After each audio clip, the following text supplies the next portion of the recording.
చెప్పంటారా తల్లి?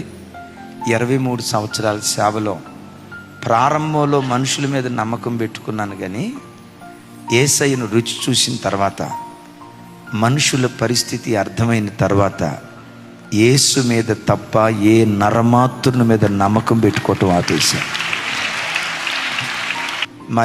మేము ఉండే ఇంటి ఓనర్ గారు 10వ తారీఖు కల్లా అద్దె ఇవ్వాలి, 1500. ఈగపోతే అస్సలు ఊరుకోదు. అప్పటికి అద్దె కట్టలా.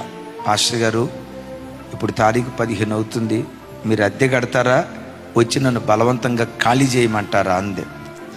రేపు ఆదివారం ఆరాధన ఉంది, వచ్చే ప్రజల్లో ఎవరో ఒకళ్ళు కానుకీకిపోతారా, దేవుడు ఎవరినో ఒకళ్ళని రేపకపోతాడా, ఆ డబ్బుతో 1500 రూపాయలు అద్దెకి ఇగిపోతానా అని రేపు ఆదివారం ఇస్తానమ్మా అన్నాను.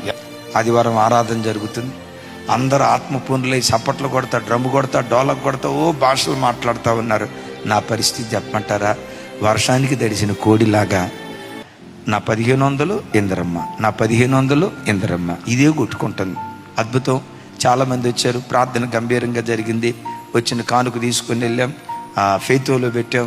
సరే ప్రార్థన చేసి ఎంత కానుక వచ్చిందో తీద్దామని మొత్తం పొట్లం ఉప్పదీస్తే, మామూలు రోజుల్లో సాధారణంగా 400-500 కానుక వచ్చేది. ఆ రోజు దేవుని మహా గొప్ప కృపను బట్టి 40 రూపాయల కానుక వచ్చింది. ఇక వినండి, 1 గంట నుండి ఆ సెకండ్ ఫ్లోర్లో కుర్చీ దగ్గరికి లాక్కొని ఆ కుర్చీ మేము చేతులు పెట్టి ఏడ్చానండి. దేవా, నాయనా నాయనా నాయనా అని 5 గంటల దాకా ప్రార్థన చేస్తానేమన్నా. చిన్నకాలనీ నుంచి ఒక తల్లి ఫోన్ చేసింది. నేను అనుకున్నా ఏమైందా ఈ తల్లికి అని ఫోన్ లిఫ్ట్ చేస్తా. అన్నయ్య, భయంకరమైన జ్వరం అన్నయ్య, ఏమైపోతానో తెలియదు అన్నయ్య, అన్నట్లుగా చాలా గడగడగడ వణుకుతుంది. నాకు బాధ అనిపించి ఆ 40 రూపాయల్లో 10 రూపాయలు తీసుకొని ఛార్జీ పెట్టుకొని వెళ్ళా. ఆడ ప్రార్థన చేశాను. తిరిగి వస్తూ ఉంటే చిన్నకాలనీలో ఒక అన్యురాలు, ఎప్పుడు చర్చికి రాలా, ఒక అన్యురాలు నన్ను చూసి పాస్టర్ గారు అంది. ఏంటమ్మా అన్నాను. అయ్యగారు, ఈరోజు మధ్యాహ్నం నుంచి మిమ్మల్ని కలవాలి, మీ దగ్గరకు వచ్చి ప్రార్థన చేయించుకోవాలనుకుంటున్నాను, మీరే కనపడ్డారు అయ్యగారు అని కాఫీ పెట్టింది. అయ్యా, మీకు ఎందుకో చిన్న కానుక ఇవ్వాలనిపిస్తుంది అని కానుకిచ్చింది. సరే నేను ప్రార్థన చేసి ఫెయిత్కి వచ్చా.